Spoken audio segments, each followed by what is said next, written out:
guys, welcome back to my channel. I'm here with my best friend Ciska. Say hi, Ciska. Hello. And we're here to make a quite requested video actually about endometriosis, because if you don't know or follow either us online, we both have endometriosis, and I've made a couple of videos in the past about general sickness stuff, but this is the first one we're making with like direct advice and stuff about endo surgery, because both of us receive a fair number of messages from people online who need help, and we obviously want to help them. We thought we would put all the resources that we know about in one place for you guys. So do you want to start with what happened to you? We don't have to tell every detail of your personal medical trauma, but Yes, no, that's fine. So I, like most people with endometriosis, first had bad periods when I first started getting periods, and then it was about 10 years between first getting my period and first having symptoms to then finally getting a diagnosis. So I had my surgery about a year ago, November last year. Really? Feels like longer. Yeah. That's crazy. And yeah, so that was about a year ago, and I have only had one surgery, unlike someone else I know. So I was the same experience through teenagehood, and was told it was something you just had to deal with, and then it was actually ciska. When we first became friends and talking about illness, was like, I think you've got endo. Yeah, that's crazy, isn't it? Yeah. That, I didn't really know that much about it, because I was already diagnosed with ME and going through loads of other health stuff. I just thought that all of my symptoms were in relation to other conditions, and that painful periods were this isolated thing that existed, not an attachment to my chronic illnesses. But yeah, it was ciska when we were just chit-chatting at the infancy of our friendship online about it, and I brought it to my GP and said, I think I might have endo, and they referred me on. And then in my case, I paid, or my mum helped me pay, to have private surgery to get it removed. So my time from telling a doctor to having surgery was only 6 months. Not only, it was 6 months. But I think even you saw your specialist and then you had surgery 2 weeks later. Yeah. So it's crazy, because I sort of told you a lot about endometriosis, but then you had surgery before me. So then when I had surgery, you knew way more about that experience than I did. So I had my first surgery in March 2021. 2021, yeah. And then unfortunately I have just a very severe case of it that covers a lot of my body, and I had a second surgery in this year. Yeah, in May this year. Yeah. And in my circumstance, it probably won't be my last. It's definitely not my cure, and it's definitely not my endo is growing at a rate that it can't be controlled. So I foresee in my future many surgeries, and unfortunately, if you are an endo sufferer, or if you're just learning about it now, it is a disease with no cure, and it is a disease that has no diagnostic or true diagnostic or management tools outside of excision surgery. So that's a big red flag if you ever see anyone suggesting something to you that will cure your disease. It doesn't exist. No. Yeah, and I mean, luckily for me, my endo was quite, I think it was stage 1 or stage 2, so it wasn't super developed, so they could remove as much as they could find. So in my case, I might not need further surgery, but that doesn't necessarily mean that my pain is gone. Just because you don't have active endometriosis doesn't mean that you don't have it anymore, or that you don't suffer with symptoms and things. No, and the correlation between the amount of endometriosis cells they find in your body and the amount of pain you're in is often not related. So you can have very little and it's causing you a lot, or you can have a lot and be considered, and you never even know that you have it. A lot of people find out they have it through infertility testing or wanting to get pregnant. It does run in families, but it's because of generational pain gender discrepancy in the history of health of people with vaginas. You might not know if it runs in your family, because your mother, for example, might not be diagnosed with it because of the way things were in previous generations. So that's something to keep in mind, but it's not your fault that you have it, and there's nothing you did to make it happen to you. So yeah. So we're going to go through the kind of different stages of surgery. So the process to accessing it, prepping for surgery itself, then actually having the surgery, and then recovery. And yeah, just to be aware, we've already mentioned, Hannah has had her surgery privately. I went through the NHS, so they are slightly different experiences, but at the end of the day, endometriosis doesn't really discriminate. If you have it, you have it, and all the money in the world couldn't get rid fix of it. No, and also the experience you have in private can be just as you can have bad doctors wherever you go, and I'm sure lots of the same as if people say like, oh, I want a female doctor, but they can just be as ableist and just as poorly educated. So it's definitely difficult to navigate. Yeah.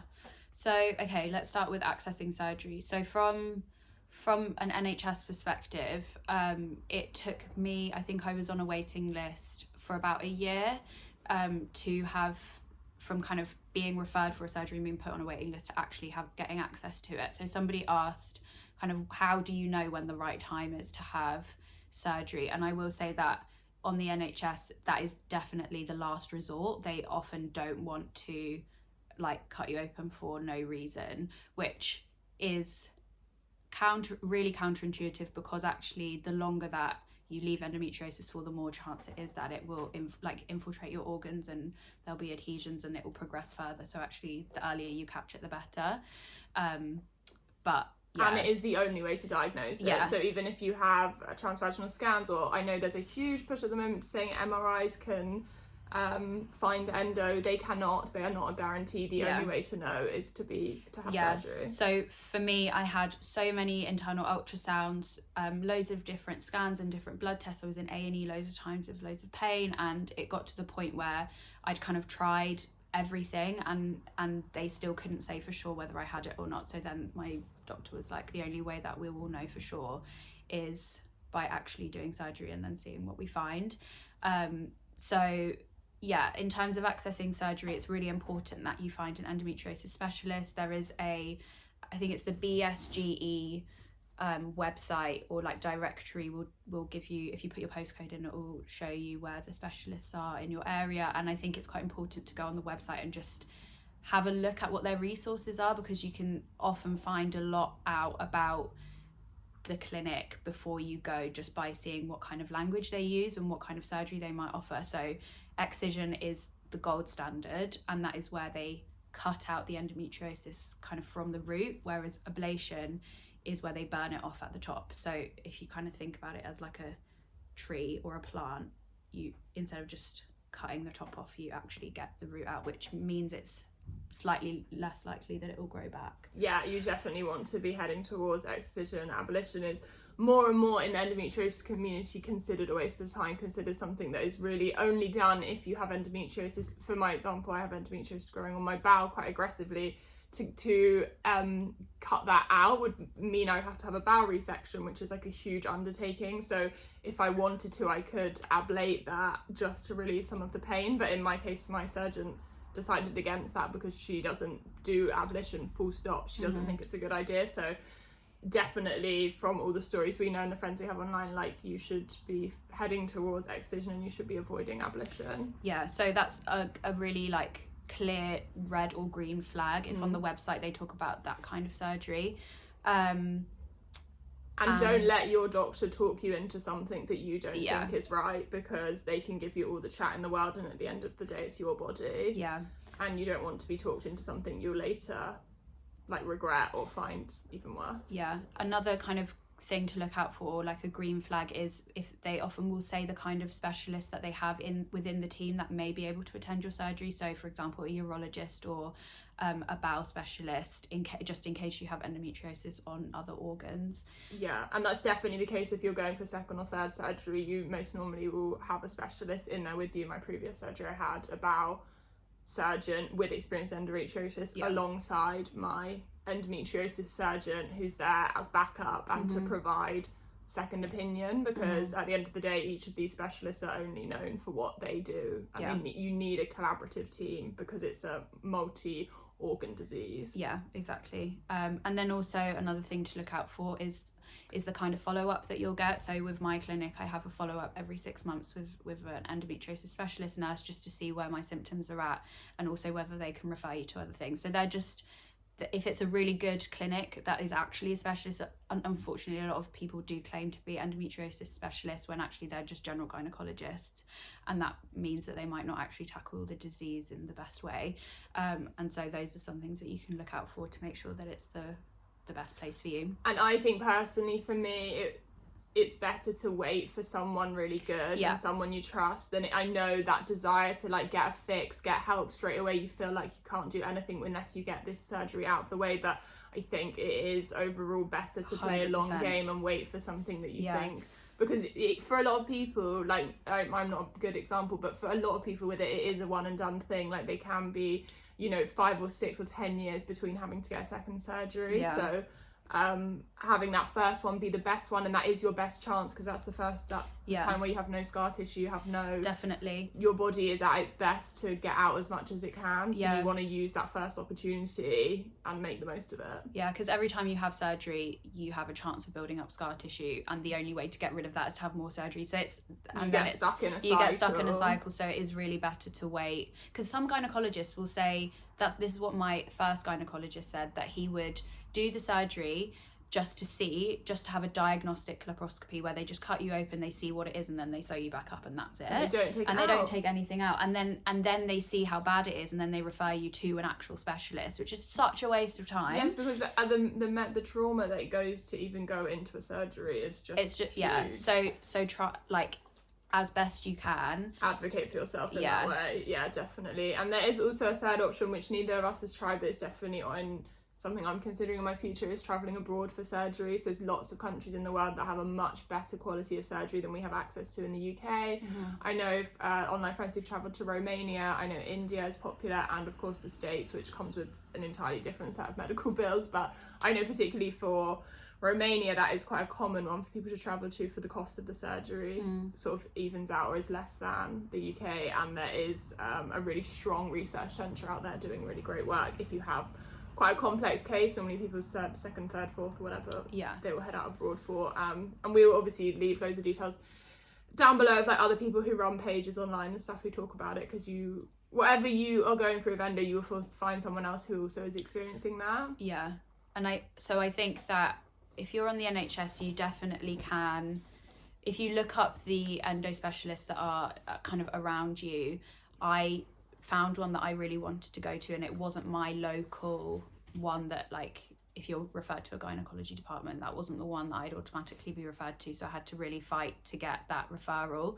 And it can sometimes be a very difficult conversation with your GP, because they don't want to refer you to multiple people, or to the one that's not kind of the most logical or obvious. But if you know that that's something that you want and that that's the best thing for you, you just have to advocate for yourself. It's really difficult, but it will pay off in the long run, for sure. Definitely. And I think the best case scenario comes with NHS doctors, I found, was when I first went through it, was bringing enough information that you're informed, but you sort of have to toe that line of being like welcome to listen to what they're going to say, but like keeping your boundary really strong, because if lots of people watching are probably sick with other diseases as well, like doctors hate to be the person with less information than their patient, but so you have to tread that line really carefully. But if you can bring material that can back up your case and support it, even if it's stuff that, particularly if you focus on your inability to work, your inability to have sex with your partner, those kind of things, is when the doctor's ears prick up and they start to listen, because they're like, oh, this is a real problem. It's actually affecting your life rather than it's in your head. Then it's just pain. Exactly. So definitely that kind of stuff is useful. So then once you've got your surgery day in the diary and you're preparing for it, it really is like starting early is the best thing you can do for yourself in terms of when you get out, and also mentally preparing yourself for what it's going to be like. I personally don't watch the videos of like what people's insides look like, because that is not like, I don't find that useful, but I know like you watch them, don't you? I kind of pick and choose, but I know that even before you had your surgery, I'd watched all of the vlogs out there about like your surgery experience and the kind of things to expect before and after. So me personally, I love having all of the information, so I went kind of quite heavy on that, but some people don't like that, so you kind of prepare yourself in the way that you think is best. But there are a lot of videos like that out there. I would just say be mindful of consuming too much to the point where you become like so afraid, because once you've made the decision to go ahead with it, you sort of just have to go for it. And every experience is different. You don't know that just because you've consumed all the content out there, that you could still have a completely unique experience that's unlike anything that you've seen. So definitely don't take those, and just like this video, like don't take our experiences as gospel.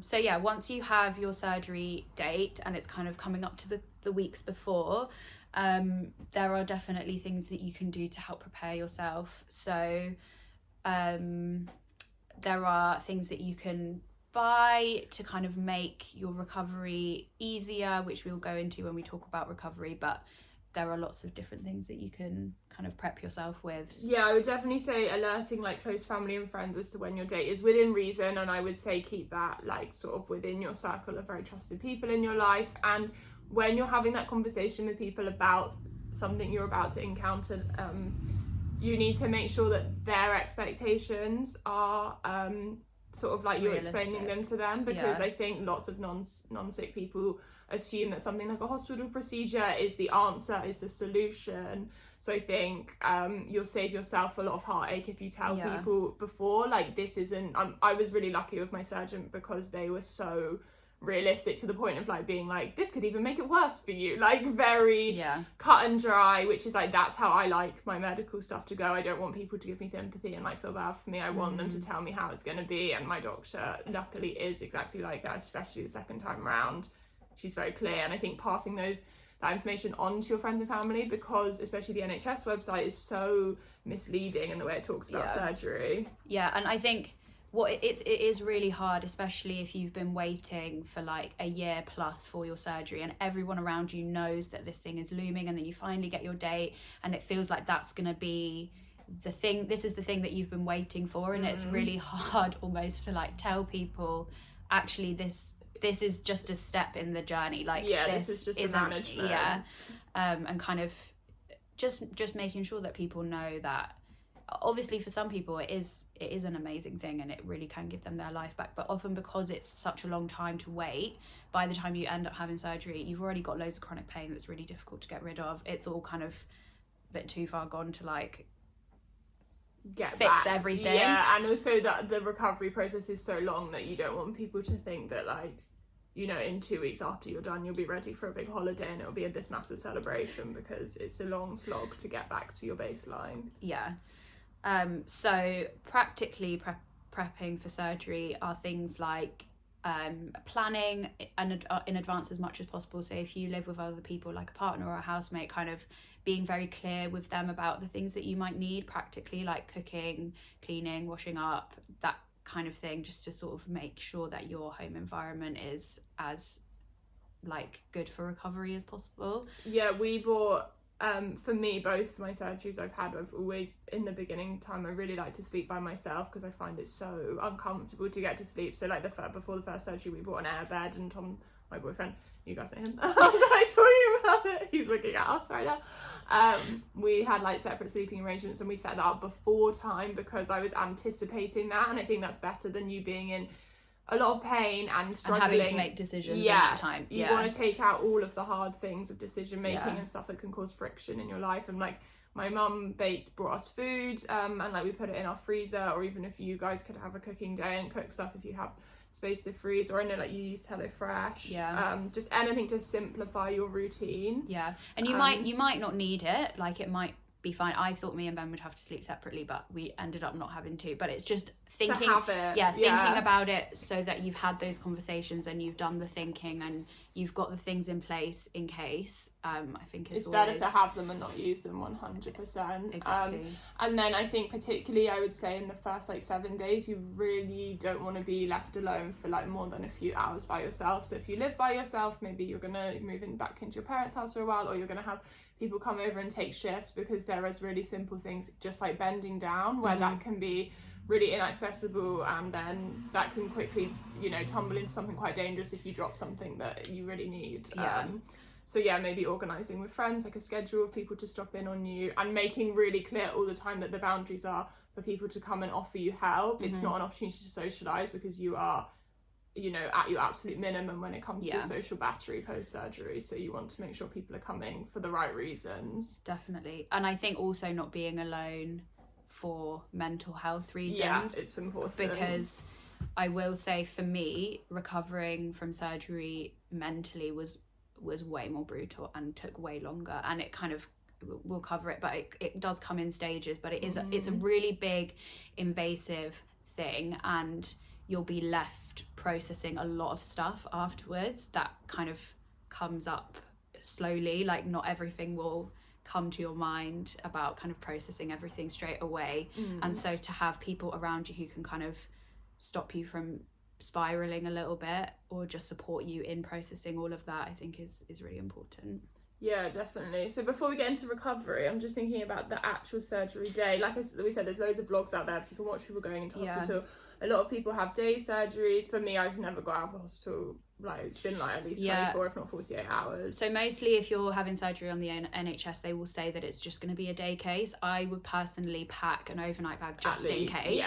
And just make sure, because often you will be going home, but it often depends on how extensive the surgery is. So and even what time you get sent in. Like if you're an afternoon case, you just take a couple of delays and you won't even be done till like into the night. So if you've had an extra extensive surgery that you weren't expecting, or if you had a really late surgery, or sometimes if you have a catheter, they won't send you home until you've been able to wee on your own or stand up on your own. And there's like a lot of certain markers. It's always like eat food, and it's always the catheter that fucking keeps me in for ages. I can never wee, and also like your blood pressure, and your like, vital signs. Just things like that. So I would rather like just have all of my stuff with me. So make sure you've got like a charger and your headphones and some spare pants and maybe a toothbrush, like whatever you feel like you need to kind of feel and an eye mask and earplugs. Never step foot in a hospital without those two things, I can tell you that, because they're always noisy and they're always awfully lit. And also if you have any kind of regular medications, obviously take them with you, but also the pain meds that they give you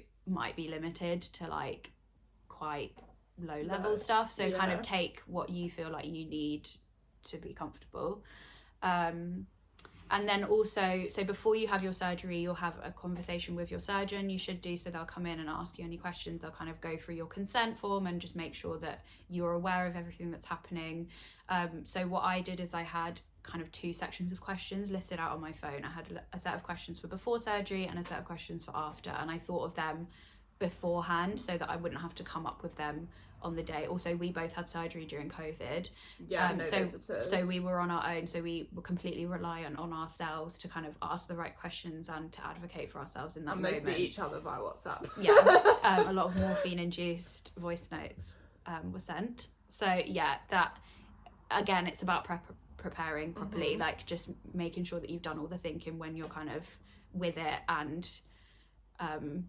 feeling okay. And also it's like, it's obviously so much easier said than done, but like we're so lucky to have each other. And like when I was in the hospital this year, I was just messaging Ciska, I don't know what to do, what should I ask, and she would write it out for me and I'd be able to tell them. So like we cannot emphasize enough how important sick community is, and finding other people going through it, particularly if you find someone who's having a surgery at a similar time to you, or someone who's had those similar experiences, maybe traveling to the same country. Like is such a vital like part of the process, is to have people who truly deeply understand what it's like, and having that person you can text and be like, I just woke up, this is how I feel. Because for me, like I found it so hard to communicate immediately afterwards and in the days following. I mean afterwards, like I was so emotional coming out from my anaesthetic. Like just be aware that general anaesthetic makes you like extra emotional and sensitive. Like don't be worried if you're just sobbing for no reason, because you've just gone through something that's really intense. But the state I was in, I just literally handed my doctor my phone with the list of questions on, and she read through them and kind of answered them for me at that time. And I don't think I really remembered, but then also making sure that you take your stuff home and can ask the questions again if you need to. So you'll be able to have those conversations. Hopefully there'll be plenty of people around, but in my case I was so uncomfortable and so unhappy and just wanted to go home. So I was actually I got home and that was fine for me, but you stayed in.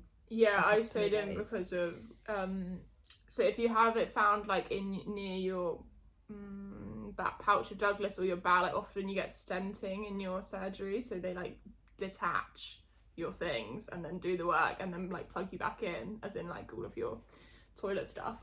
So that can take quite a long time to kick back in, and they obviously don't want to let you go without knowing that those things are working on their own, because that can cause like really serious and immediate damage to you. So it depends on your case, and you should, like Ciska, if you're asking the right questions and then the surgeon's giving the answers, you should know if you've been stented and like if you have a temporary catheter and stuff like that. That should be information you have. But I can't also express how important it is to advocate for yourself in the hospital if you're in immediate pain. Because there is a huge gender pain gap, and there is so many issues with the way you're treated. We're both white women. If you are someone with marginalisation on top of having endometriosis, there is such a dismissal of your pain. And you just have to push to be the most annoying, irritating, you know, putting yourself first person when you're in there, because I've had friends who've literally been sent home with paracetamol, and it's just unacceptable, but it happens. And to be prepared to ask for that and know that you're not, you're of sound mind when you feel that pain is real, and you have to ask for what you need. Definitely. So for me the worst pain when I woke up was the gas pain, because they pump you full of gas to like separate everything so they can see it properly, and that just makes you feel so sore and bloated, and it goes all the way up into your shoulders, and it's like bubbles that are like moving through you. So the immediate pain is pretty intense, but just being really clear about what you're feeling, and the nurses are always amazing. Like they shout out to them on strike, we love them. They will advocate on your behalf for most of the time, because they're so much more in touch with the patients, and they see people go through this so much more often than your surgeon does, because they just walk in and walk back out again. So once you get home, you will obviously be sent home with medication, like I say. If it's make sure you know what you're being sent home with, and that you are taking it appropriately as instructed, because I've had a lot of messages from people who don't take what they've been given, whether that's codeine or tramadol, whatever, because there is obviously connotations with taking, you know, prescription medication, and there are serious side effects and implications of long-term use. But if you don't take it, and then your level of pain increases to the point where the medication you've been given doesn't work, you'll find yourself in a much more sticky situation than if you just stuck with the protocol that was offered. You might feel like you don't need it immediately when you get home, but your body is still using the drugs you've been given in the hospital, particularly if you've been on IV stuff, that's still going through you. So keeping up a routine of the medication, both of us use alarms, like either if you're with someone they can have the alarm for you, but following what you've been given. And just I was just very strict with every 4 hours, even throughout the night, taking paracetamol, ibuprofen and tramadol, or like whatever it is that you've been given, or whatever it is that you know works for you. Like for me, I know that codeine or morphine make me feel really unwell, but tramadol is like the thing that works for me. So even if you know that before, then don't let them give you something that you know doesn't work for you. Exactly, because for a lot of people, codeine, particularly without other substances in it, can make you feel very dizzy and very sick, and constipated as well.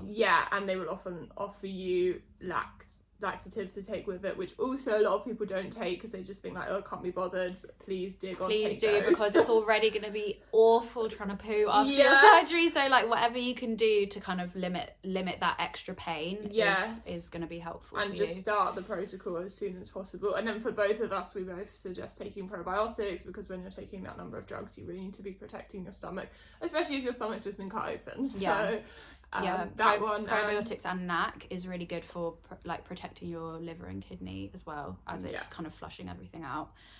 They will also send you home, or even in your pre-op they'll give you a leaflet which will tell you that you should be back to work within a week, which is a lie. It's a lie. And even if I had quite like limited removal, but even if they just open you up and don't find anything and close you back up again, they have literally been with metal tools, been moving everything about. They've kind of just like rearranged your insides, and that is going to be a huge amount to recover from. And then on top of that, having things cut out of you and whatever you've had done, it will take a lot to recover from. So I personally took a full month off work, and then had a very slow phase return with occupational health input. So I think it was about 6 weeks until I was back at work full time. I work at like a normal 9 to 5, you're freelance, so it's a little bit different, but just try and kind of take as much actual solid time off.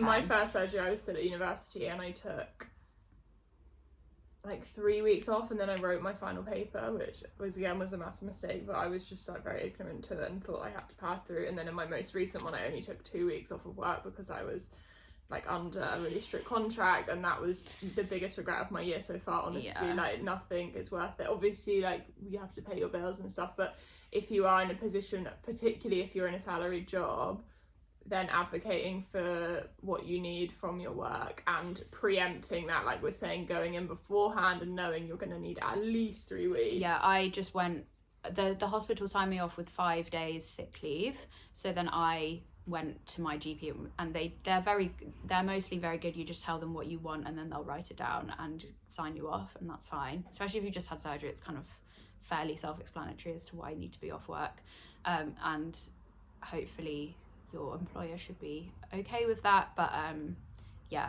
take as much time as you need, and that, like, we'll go into it with the recovery, but there are definitely phases within your recovery. Like at some points you'll feel like, oh, actually I'm better than I thought, and then the next week you'll be flat on your back again. So it takes longer than you might think. I would say the first 5 days for me are like, I have very little memory of them. I know you came over to help me.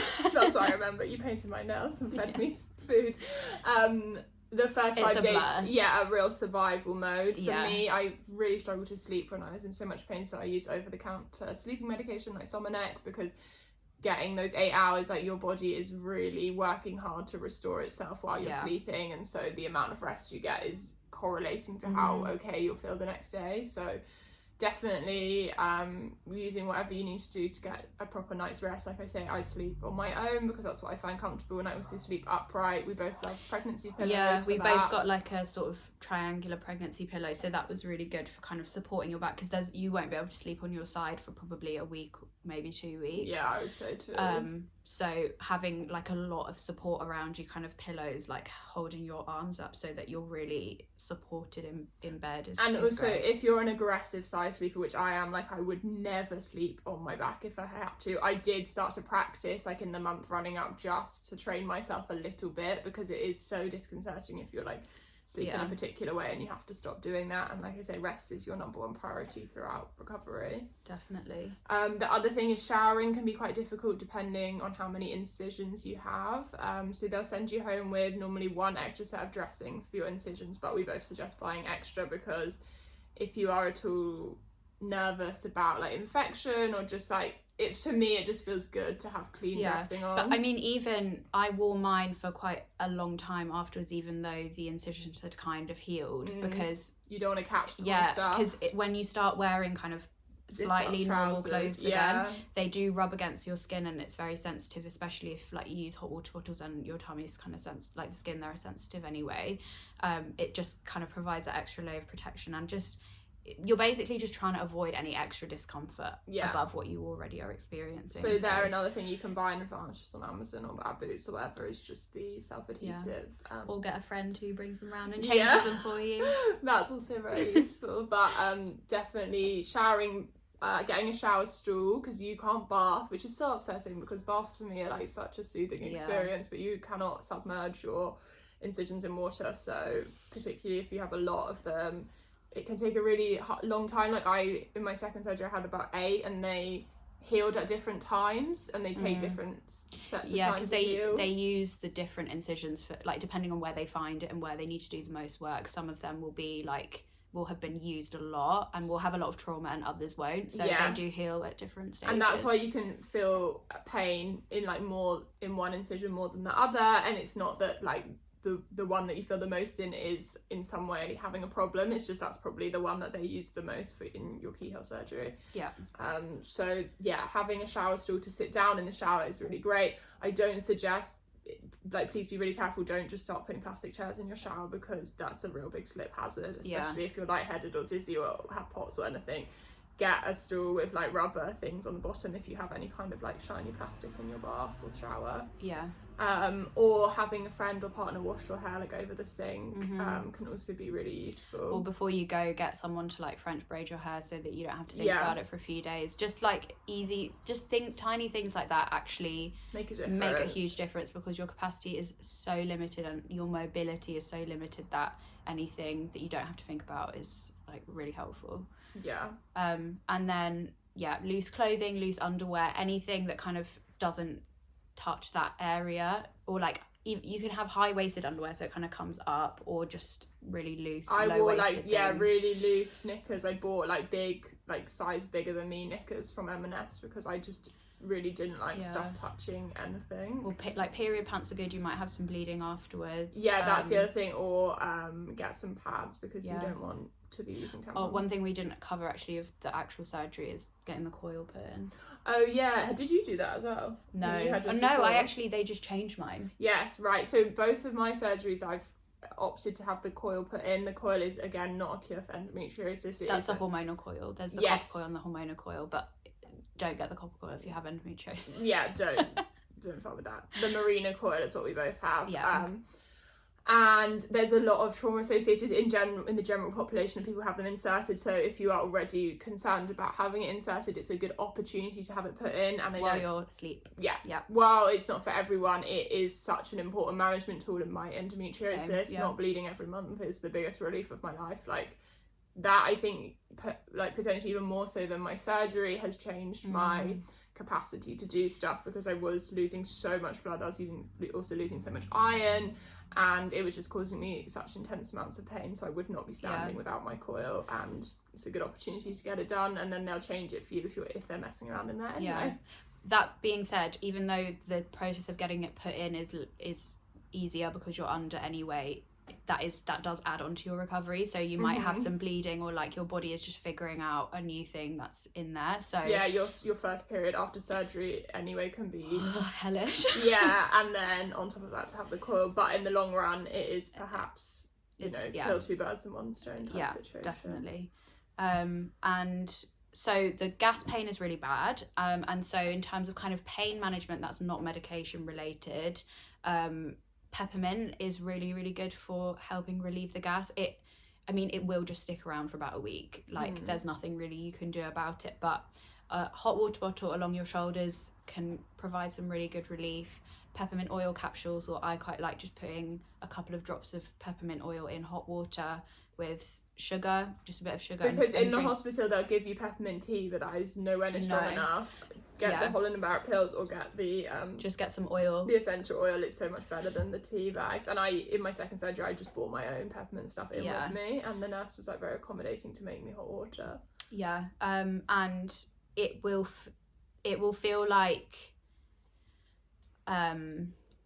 it will feel really weird when you sort of move around, because the gas will like bubble up into different parts of your body. Mine's sat in my shoulders for so long. So having a hot water bottle like this, mine's got half its cover off. They're like draped across your shoulders. The long ones, you can have them across your back. But in terms of after the gas pain, for me, I'd say like the incision pain is the worst. Yeah. And they make you want to like scratch and itch, that kind of like almost like post-tattoo feeling where you just like want to get rid. And for me, my most recent surgery, I had in a heat wave. It was so hot, so I also found it so hard to use hot water bottles in general. But for me, I found the heat really repulsive on them. I didn't find it soothing, so I used a lot of ice packs, like the kind you got at school in primary school, like the gel ones. Yeah, have those in the freezer. Yeah, have those before and in the freezer. They're also just like nice on your head. They're just like it's a very nice sensation that perhaps you might not have used in previous like management tools. And for me, it like always makes me feel better. Even if I've got like a racing heart, I just put an ice pack there, and it's like an underrated strategy, I would say. Yeah, if ice is not for you, it wasn't for me, because I had my surgery in the middle of winter. A electric heating pad is really helpful because you can control the heat. I love how we're sitting around all of our tools just in the living room. So this, you can control the heat and have it on a very low heat, kind of above your, kind of on top of your tracksuit bottoms or whatever you're wearing. Yeah, it's a lot. Yes, because having a hot water bottle on your incisions, like, you shouldn't do that. No, so that's also bad in general, because you can reopen them and exactly stuff. So it's better to have something that's, and it will hurt as well. It will be too painful to have like a really hot thing on your tummy after that. So just something that can kind of ease the pain. I know when I had my surgery, they had these like blankets that they put in this hot thing, and then they put heated blankets, and it's kind of similar vibe to that. And then in terms of sort of post those 5 days where you're really just in survival mode, I think that's when for me, the first like mental health break came, because I was, coming to terms with what had happened, and then could only see like, you're like looking ahead and thinking like, fuck, I've got so much longer to go, because you're out of survival mode and you're maybe taking a few less drugs, and you're more cognizant of your surroundings and of like how long a day can be when you're just waiting to feel better. And also it is that thing of the thing that you've been waiting for so long has now happened, and often like I didn't really think about what my life would look like after that. It was kind of this big event and then this big black hole afterwards, and kind of processing that big life-changing event and kind of not really knowing whether it would help or not, and it just felt like kind of anticlimactic, and there was a lot for me to process, and also just being in pain like makes you feel so much more fragile, and being so reliant on other people, like there's just loads of different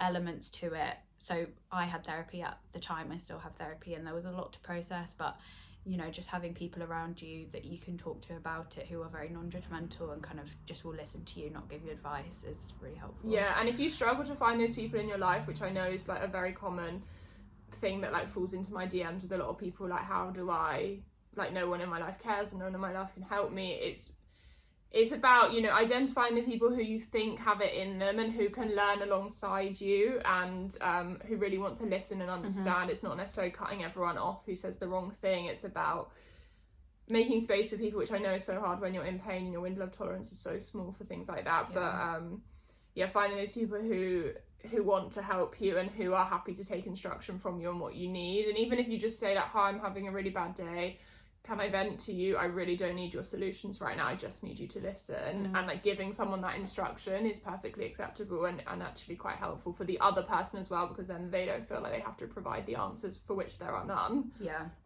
So it's just learning those sort of coping strategies which will serve you in life in general, but particularly in this circumstance. And like we said before, sick community is so important. And just having things around you that you know will make you feel good and will provide escape. I got so into fantasy reading when I was recovering, and that honestly like saved me during that time, just because it completely took me out of my body and into something else. This summer I binged Heartstopper the whole like thing. Whatever it is that no judgment. No judgment. Whatever it is that will kind of just take you out of being so incredibly present in a very painful body, like do it. It's useful. Audiobooks are amazing for lying down, like comfort reads, old reads, anything like that you think will just bring you relief. And like sort of we like both try and practice the thing of like using the tools that you have in that moment to cope, and they might not necessarily be the most effective or the most healthy or whatever, but just like long term, but in that moment that is what you need, and you should kind of be unapologetic about that, I think. Definitely. So I think those like weeks 2 to 4 is when you're really reckoning with your brain, particularly if you're like thinking about going back to work or thinking about social occasions. For me, I had I had my surgery in May, and I had this goal booked. Me and my boyfriend booked a holiday because I was having a fucking shit year in general, and we had this trip booked 8 weeks out, and I knew I had it as like my recovery trip. I knew we weren't going to do anything. I just wanted to get out of the country and like lie down somewhere for a week, and that was like, that's what kept me really going. But 8 weeks is more realistic than you don't want to plan a birthday party for 2 weeks after your surgery. Not. You know what I mean? You need to think far in advance. But for me, in general with my health, it helps to have those things to look forward to, whether that's a trip or, you know, just having your girlfriends over or whatever it is. Those things that will really, that even though that trip was, you know, taxing on my body, the mental support I got from being away with quality time with my partner, with having the sun, that's something that always makes you feel better. Like that can be really, if you have the capacity to financially and like mentally organise it, something like that can be restorative and also give you that boost you need with your mental health.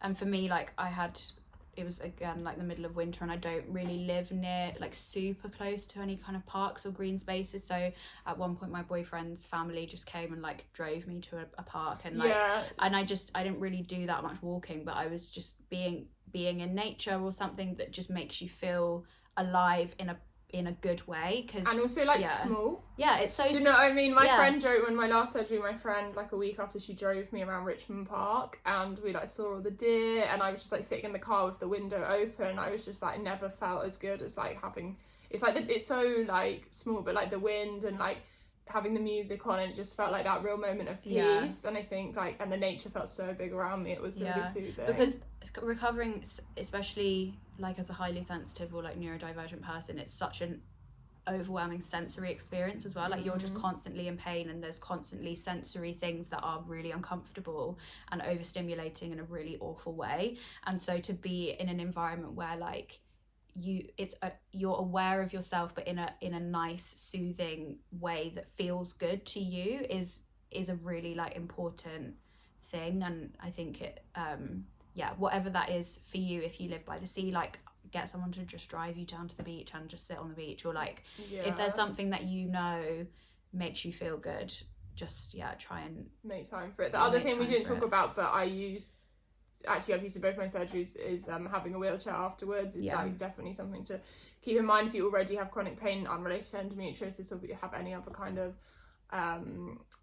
illnesses that are energy limiting. Then you can rent a wheelchair, you can rent from the NHS, you can rent one privately for quite cheap, or like you can buy them off eBay for really quite reasonably, or even renting a mobility scooter. Like those extra physical aids that you previously maybe think you didn't need it makes those things a lot more accessible. Very accessible. Like I had a really, really hard time after my first surgery, and I was pretty much using a wheelchair for like 3 or 4 months pretty consistently every day, and that's how I got to go outside of my flat. So I think being aware of those extra things and using them is a minefield of its own, but if it means that you can get somewhere that you previously wouldn't, then it's really useful.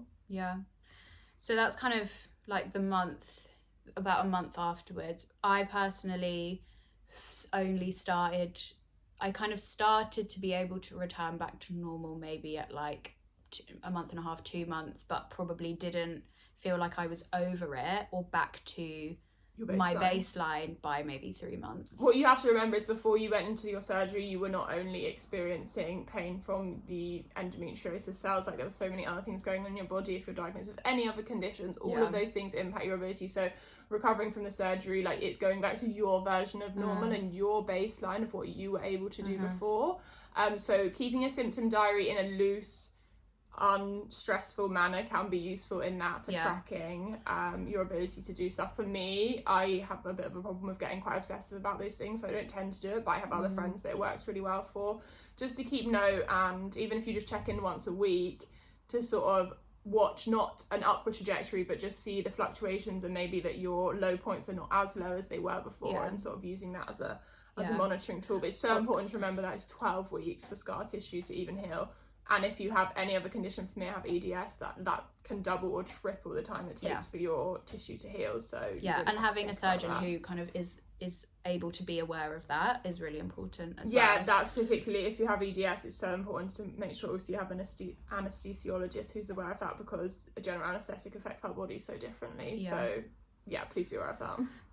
And then kind of sort of long-term post-surgery, I'm with a really good clinic that still has a lot of like delays in terms of getting referrals through, but they did refer me to loads of different things like a dietitian, a pelvic floor physio, and a pain management team.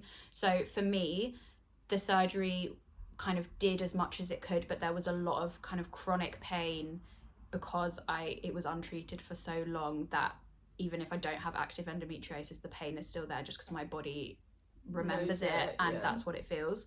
And so there are still things that you can do after surgery to kind of further your pain management journey, and those things they can really help, and that's kind of a more long-term recovery or long-term pain management strategy. And if you're not given them automatically, then you can go back to your GP and ask for those referrals, because the one thing surgery is useful for is having that diagnosis on your paper, so anytime you go back with a secondary issue, you can return back to that surgery as evidence, which is interesting because even though I had surgery privately, I wasn't offered any of those extra things. Really? I was just offered a one and done consultation 3 months after, and that was it. And if I wanted those things, I had to seek them out again privately, because you're sort of out of the system at that point. Or you can, lots of people mix and match their endometriosis. Lots of people go fund me for their surgeries, and then they remain in the NHS system for other things. Obviously, as you guys know, now I live abroad, so I'm part of an entirely different healthcare system. But make sure you go back and ask those things if you think they might be useful.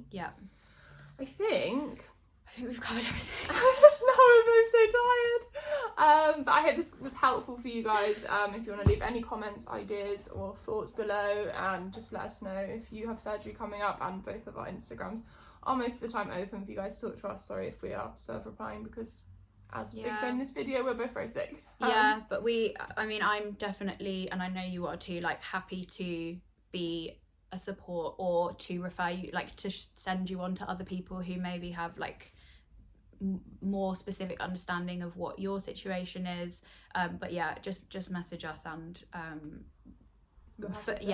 for me, before my surgery, like all of the information that I have about endometriosis and about surgery I got from the online sickness community. Exactly. Like, they honestly, they're a wealth of knowledge, which is exactly why we wanted to make this video, is just to like pass on that thank you to the people that have helped us and make sure we can help the next set of people that are going through this, because we know it's not, you know, it's a tidal wave, and particularly following the last 2 years there's a lot of people waiting. So if we can help in any way, that's what we're going to do. Yes. So thank you guys so much for watching, and I'll catch you probably in a non-sickness related video soon. Bye.